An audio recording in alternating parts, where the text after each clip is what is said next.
Hi guys, thanks for joining me and welcome to this week's episode of Saint of the Week.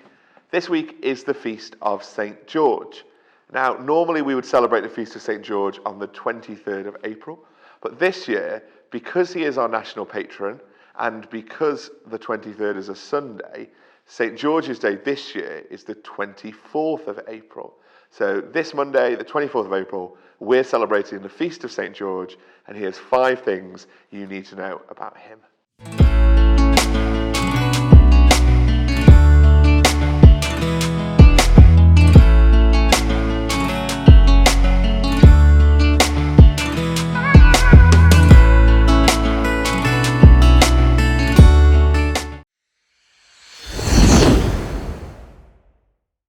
Number 1, St. George is without doubt one of the most famous saints in the world. If you ask people to think of saints, they might remember St. Peter, maybe St. Joseph, but St. George will be pretty high up the list of saints that they remember. In fact, he's so important, he is the patron saint of all of these things here. So many things, so many countries, organisations have George as their patron. And yet a lot of the things that we know about him probably aren't true.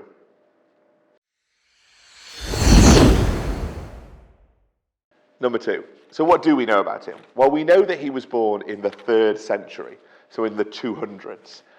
So he's very, very historic, one of the earliest saints we have. He died in the 3rd century, and despite his associations, he wasn't born in England, probably never came to England.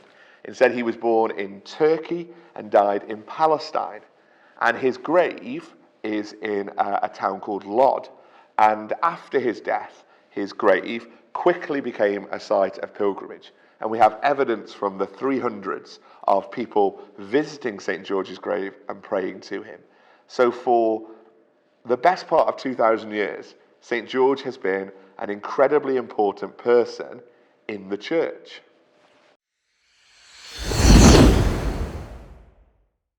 Number 3, St. George is often portrayed as a soldier, but it's more likely that he was an officer in the Roman army.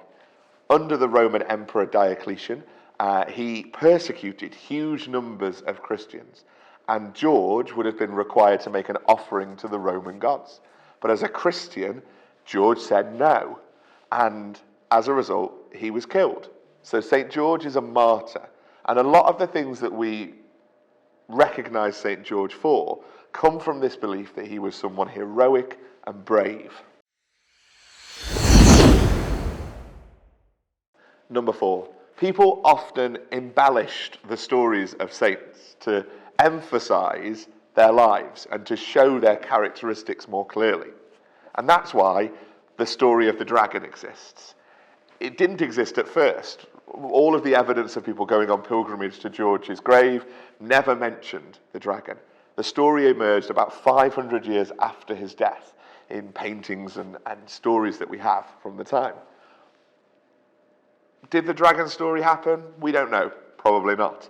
But the story shows the bravery of this man, the courage of this man to stand up against evil and do what was right, even though it was incredibly difficult. The story of the dragon helps us to understand more about the character of St. George. Number 5. For hundreds and hundreds of years, George has been prayed to as an example of heroism and someone who we should turn to for example in times of difficulty.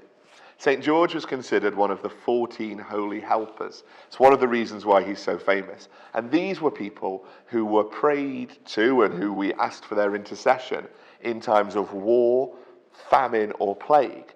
So they were people who the early Christians believed were really important examples and people who they believed were in heaven and whose prayers could really help us in times of difficulty.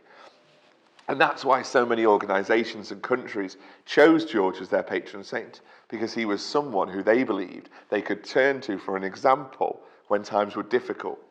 Things were hard, things weren't going their way. St. George was viewed as someone who would pray for them and support them from heaven through their difficulties. So that's a little bit about St. George, a Roman officer martyred around the year 300, who millions of people across the world turn to as an example in times of difficulty. Someone who is held up as an example of heroism, courage, and bravery. There's even stories of the ghost of St. George appearing on battlefields in the world wars. Soldiers really believed all those years later that he was someone who would help them in their fight for victory. So we don't know whether the dragon happened, but St. George is a really good example of someone who was brave in their faith and who all these years later we can still turn to for an example to follow.